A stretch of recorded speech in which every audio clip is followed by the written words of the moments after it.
Bismillahirrahmanirrahim. Assalamualaikum warahmatullahi wabarakatuh. Pada kesempatan kali ini, saya akan berbagi pengalaman praktik terbaik atau best practice layanan bimbingan konseling dalam rangka memenuhi tugas pendidikan profesi guru PPG dalam jabatan Universitas Negeri Malang tahun 2023. Saya mahasiswa PPG dalam jabatan kategori 1 angkatan pertama Universitas Negeri Malang tahun 2023. Saya guru BK di SMA Negeri 4 Kabupaten Berau, Provinsi Kalimantan Timur.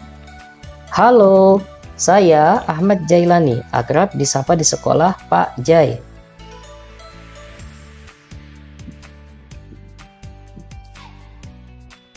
Dalam best practice ini, saya akan berbagi tentang layanan konseling kelompok dengan topik meningkatkan rasa kepercayaan diri siswa saat melakukan tugas presentasi di depan kelas.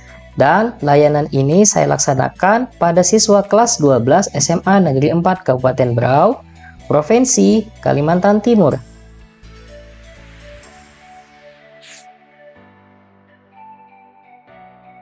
Tujuan saya mengangkat topik tersebut yaitu tujuan umumnya siswa dapat meningkatkan rasa percaya diri saat melakukan presentasi di depan kelas. Tujuan khususnya yang pertama, siswa mampu menilai tingkat rasa kepercayaan dirinya. Yang kedua, siswa mampu mengelola kepercayaan dirinya menjadi lebih baik. Yang ketiga, siswa mampu mengatasi kepercayaan diri yang rendah. Nah, agar mereka saat melakukan presentasi bisa lebih baik, nyaman, dan tentunya lebih pede atau lebih percaya diri. Metode dalam best practice ini yaitu dengan menggunakan metode STAR. Situasi, tantangan, aksi, dan refleksi.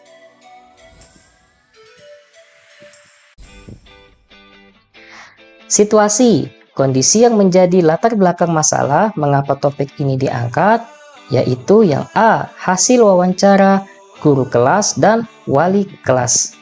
Yang kedua, observasi guru BK, dan yang ketiga, wawancara kepada siswa.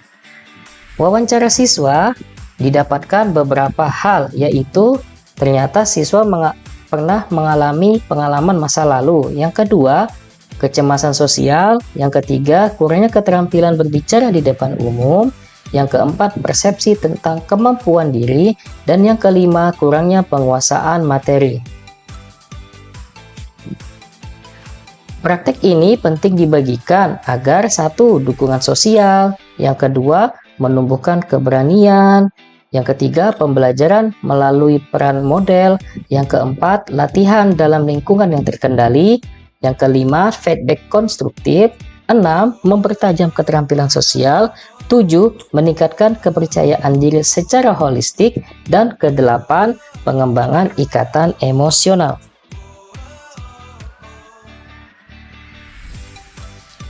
Adapun peran dalam layanan ini yaitu guru BK sebagai pimpinan kelompok dan siswa sebanyak 6 orang menjadi anggota kelompok.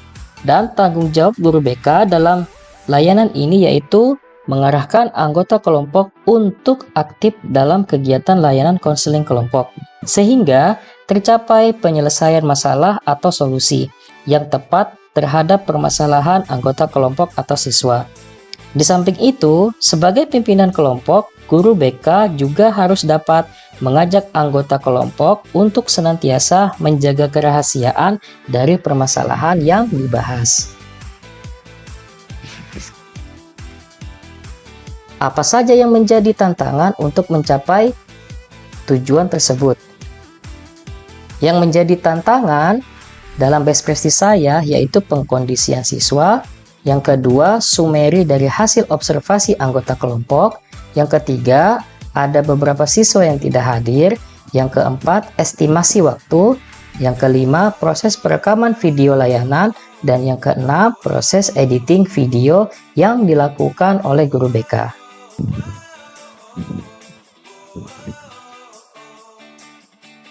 Siapa saja yang terlibat? Yaitu 6 orang siswa sebagai anggota kelompok, 1 orang guru sejawat, dan 1 orang siswa yang membantu saya dalam proses perekaman. Dan yang kedua adalah 2 orang wali kelas dari kelas bahasa dan kelas IPA.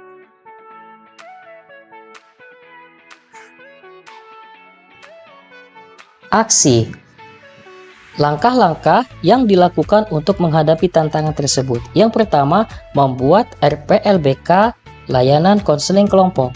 Yang kedua, memberikan metode layanan yang diberikan agar sesuai dengan keadaan pada diri siswa. Yang ketiga, memberikan suasana layanan yang nyaman dengan beberapa cara, yaitu melakukan simulasi atau gambaran singkat proses layanan konseling kelompok. Yang keempat, memotong atau cutting pembahasan yang keluar dari topik yang disampaikan oleh siswa. Yang kelima, mencari pengganti siswa yang sakit dengan siswa yang memiliki masalah yang serupa dengan bantuan wali kelas.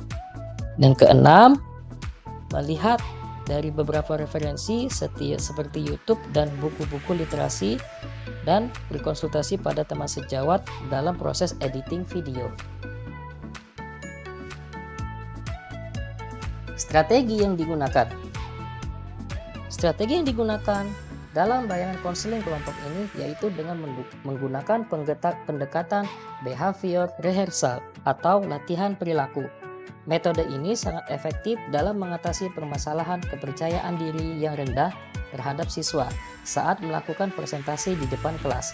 Pendekatan ini melibatkan latihan dan simulasi peran, di mana siswa berlatih melakukan presentasi secara bertahap dalam lingkungan yang terkendali dan mendukung. Tujuannya adalah untuk membantu siswa merasa lebih percaya diri dan mahir dalam berbicara di depan umum.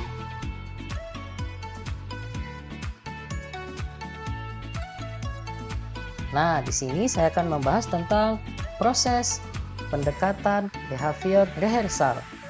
Ada 6 tahapan proses dalam behavior rehearsal. Yang pertama adalah proses pembelajaran bertahap. Yang kedua, simulasi peran. Yang ketiga, umpan balik konstruktif, yaitu siswa akan menerima umpan balik konstruktif dari guru BK serta dari anggota kelompok. Yang keempat, latihan berulang. Yang kelima, teknik relaksasi dan pemahaman kecemasan. Dan yang keenam adalah penguatan positif. Nah, teman-teman bisa melihat deskripsi yang saya bagikan di link di bawah ya, tentang pelayanan konseling behavior rehearsal.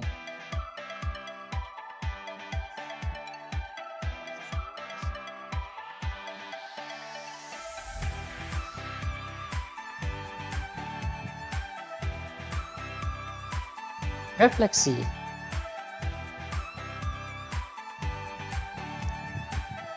Dari hasil layanan yang telah dilaksanakan memberikan respon atau hasil yang diharapkan. Pada awal layanan guru BK memberikan pretest untuk mengetahui sejauh mana nilai tingkat kepercayaan diri siswa, lalu memberikan layanan konseling. Setelah selesai, guru BK memberikan post-test untuk mengetahui perubahannya. Dari hasil yang sangat baik, yang awal beberapa siswa memperoleh nilai yang cukup untuk hasil pretest. Namun setelah melaksanakan layanan konseling, hasil post-test menunjukkan nilai yang meningkat atau baik. Dan pada proses layanan siswa antusias untuk memberikan pendapat dan bersedia menjadi model. Dari penjabaran di atas dapat disimpulkan bahwa layanan konseling kelompok sangat efektif dalam meningkatkan rasa percaya diri siswa. Hal ini akan diperkuat juga dengan tindak lanjut, yaitu membuat kontrak perilaku dengan siswa selama seminggu untuk memperkuat hasil yang diharapkan. Respon dari layanan konseling kelompok ini dari rekan guru menyampaikan bahwa kegiatan konseling kelompok harus sering diadakan.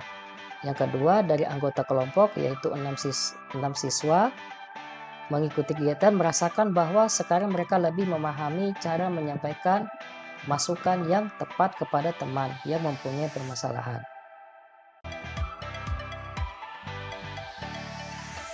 Yang menjadi faktor keberhasilan dari strategi layanan konseling kelompok ini yaitu teknik guru BK dalam menciptakan suasana, ada kegiatan pretest dan post-test, dan yang ketiga adanya simulasi.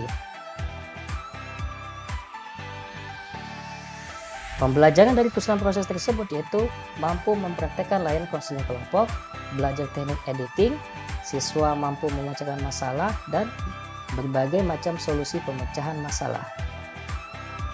Demikian hasil dari best practice yang saya lakukan.